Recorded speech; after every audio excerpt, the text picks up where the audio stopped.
Hi everyone, thanks for joining me again. This is Mrs. Kirk and this is our 7th day in our polar unit. Today we're going to talk about the product and the quotient rule. Now in mathematics, product means multiplication and quotient means dividing. So today I'm going to show you how you can multiply and divide polar values. So for class today, I'd recommend that you have your handy little note card. This is the note card that I've been using. So hopefully you've got your note card as well. I don't think I added anything yesterday in my notes. I hope that you were able to follow that pretty well though. So I'm gonna have my note card handy, and these are the notes that I'm gonna go ahead and get started. And just like any other video, if you feel like I'm going too quickly, definitely use that pause button and copy some things down. So to get us started here, I just wrote down the product and quotient rule for my title, and I do want to remind you, please make sure that you're updating your table of contents. Staying organized is very important here. So on my table of contents, I'm adding this as 14.7 and whatever page I am on in my notes. So the rules are as follows. The product rule looks like this. You're going to take R1, R2. What am I doing there? I'm multiplying, right? I'm multiplying R1 and R2. And then I've got my cis. And in parentheses, I'm taking theta 1, and I'm going to add that to my theta 2. So for product, you multiply the R values, and you add the angles. What do you think I'm going to do for quotient? You're going to divide the R values. You got it. R1 divided by R2. Cis. Now, if I added the angles for product, what do you think I'll do for quotient? Do you have a guess? You subtract them. Good job. Good job. So I'm going to go ahead and box in. These are my 2 rules for today. And at the end of my notes, I'm going to take some time after the video and add these to my little note card. The special thing to be aware of here is that your final angle should be between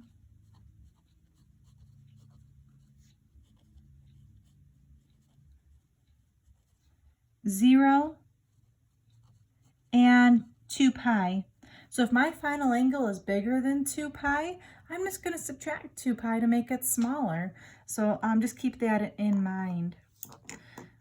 So here I wrote down, in order to use these rules, you need to convert to polar form first. So everything before this unit, before this lesson today, will come into play. So I've got only one example that we're going to focus on in our notes today, but it does have 2 parts. So for my one example today, I'm just going to write down what the example is. Let's see. So for part A, find Z times W, or just ZW. So when you see that in your homework in your textbook, that means to multiply. And my part B, what do you guys think that's going to be? You got it. Z divided by W. So in your textbook tonight, this is what the questions will look like. So here's my example. I only have the one example like I promised. So my one example is, let's say Z is 1 minus I, and W is 1 minus radical 3I. All right, so here we go with this. Again, before I can use these rules up here, notice in the formulas I have R and theta. Does this have an R or a theta at all? No, it does not. If you can recall, this is A plus BI. Same over here, A plus BI. This is in complex form. They're both in complex form. So the problem is I need to convert these to polar form. So these are in complex form right now, and I need to go to polar. And again, this is a really difficult concept here that you're trying to learn on your own, and I'm just taking time to write down some of the details so when I look back at this, I know what I'm doing here. These are complex numbers and I'm trying to convert them to polar. And why am I doing that? I'm doing that so I can use these formulas up on top. Okay, so let's see here. Well, let's start with this first part, converting Z. I'll help you with that, and then maybe you can remember how to convert W. So I'm going to go ahead and use my note card here. I'm looking for something that says converting from complex to polar. Would you look at that? It's right here, the last thing that I wrote down on my note card. Let's see. It says here for the steps to plot the vector. Then you want to find R by using the Pythagorean theorem. And then you use to find theta, we use that tangent, and we're using the SRQ strategy. So now that you've seen the recap, why don't you give it a try? Can you convert Z? So now would be a good time to pause the video and see if you can convert Z. I'm going to go ahead and keep on going, and let's see how you did. So let's see, the first thing it says to do is to plot the vector. So I'm going to go ahead and grab my straight edge, and I'm going to plot where 1, negative I would be roughly located. 1, negative I, that would be over here in quadrant 4. So I just plotted 1 minus I. Essentially that's the coordinate 1 comma negative 1.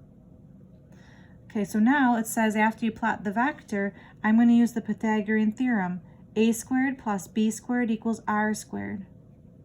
A is the number 1. B is the number negative 1, because it says negative I. And then equals R squared. Let's see, 1 plus 1 is 2. 2 is equal to R squared, so radical 2 is equal to R. Then it also says to find out what theta is. To find theta, I'm going to use tan theta is equal to B over A. So in this case, tan theta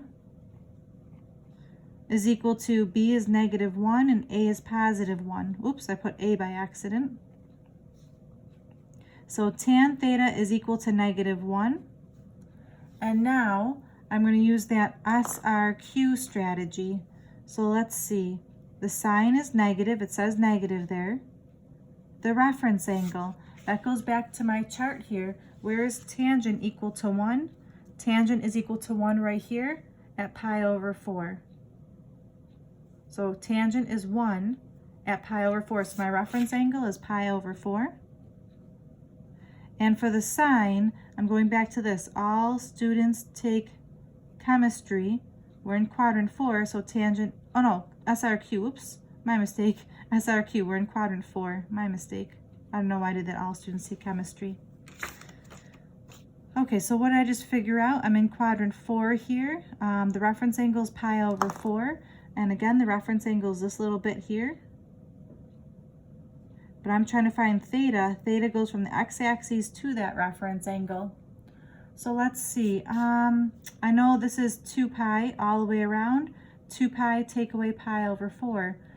8 pi over 4 take away pi over 4 is really 7 pi over 4.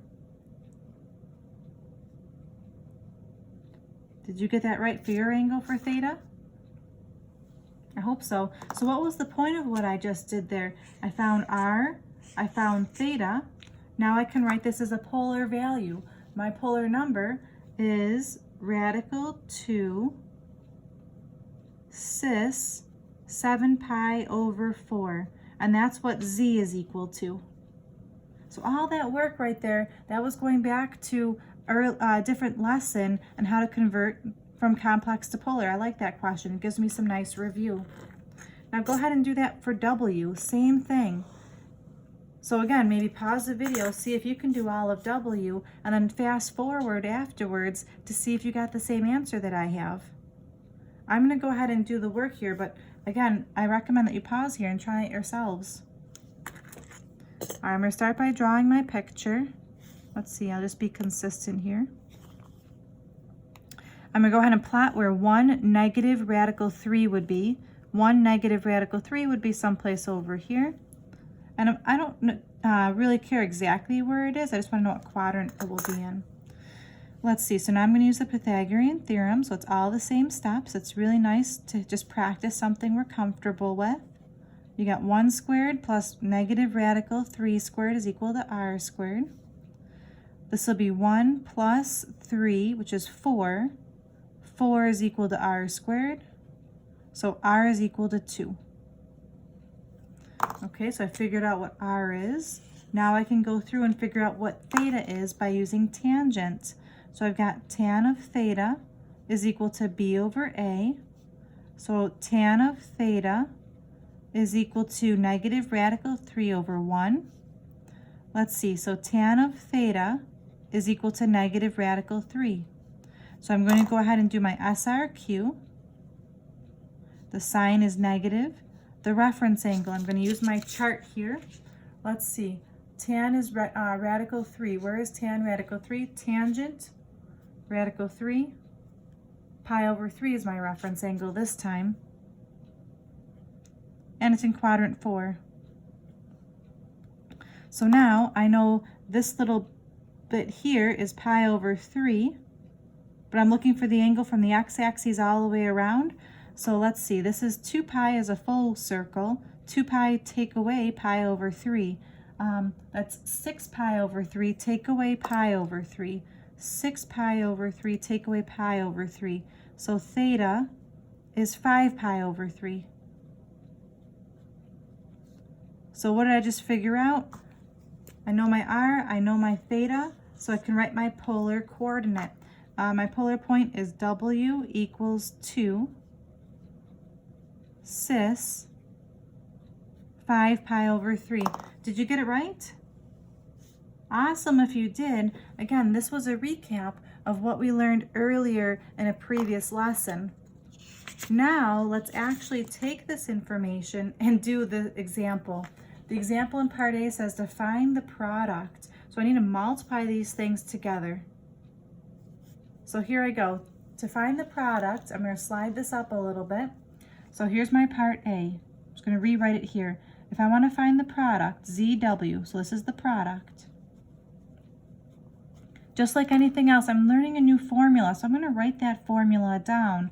It's R1, R2, cis, theta 1 plus theta 2. The more times you write something down, the better chance you have of remembering it. So what do we think R1 and R2 will be?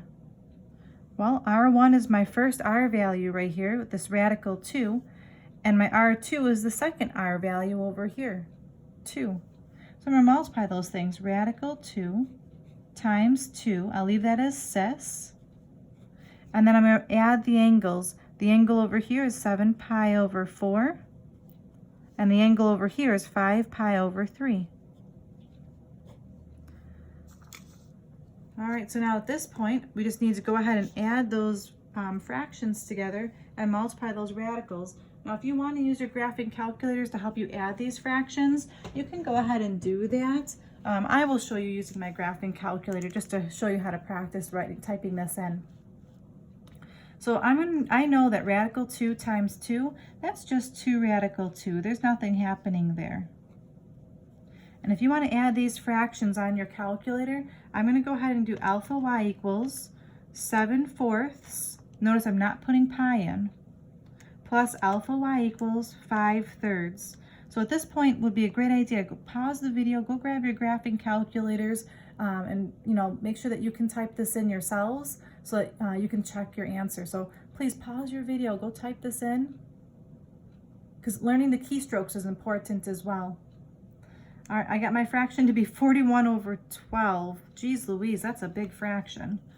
41 pi over 12. And I would really like to stop right there. However, in the very beginning of my notes, my final answers was supposed to be between 0 and 2 pi. 41 over 12 is much bigger than the number 2. Right? 41 divided by 12 is not much bigger, but it is bigger than 2. So what I have to do is, to make this smaller, I'm going to write down some notes on the side here. This angle is larger than 2 pi. Therefore, subtract 2 pi to make it smaller. So that's the strategy. That's all I need to do. So I'm going to use my graphing calculator here. I'm going to retype in that fraction, 41 over 12. I'm just going to take away 2. 17 over 12, that is definitely smaller than 2, because I know 24 over 12 is 2. So 17 over 12, that's a good angle to have here. So my answer is 2 radical 2 cis 17 pi over 12. So you actually want to leave your answer like this. And I know that's the final answer because this angle is between 0 and 2 pi. All right, that's my part A for the product. Now part B for the quotient, Z over W. The quotient. And again, I'm learning something new right now, so I'm going to go ahead and write down that formula. It's R1 divided by R2 cis theta 1 minus theta 2. So going back up here, R1 was radical 2. R2 was a 2. So radical 2 over 2 cis. Theta 1 was 7 pi over 4. Take away theta 2 was 5 pi over 3. Okay, maybe now pause the video, grab your calculators. Let's go ahead and subtract that and see what you get. Let's see, on my calculator, I'm going to go ahead and do my alpha y equals 7/4. Take away alpha y equals 5/3. 7/4 take away 5/3. I got 1/12. That's really nice. Radical 2 over 2 cis 1 pi over 12. Now again, is 1 pi over 12 between 0 and 2 pi? It sure is. That's why I said that was nice. I don't need to do anything with it. So as you can see, finding the product and finding the quotient, it really isn't too tricky. I think the hardest part was the part before that, when we had to convert it to polar. That took a lot of effort. Multiplying and dividing, not too tricky. Not too tricky.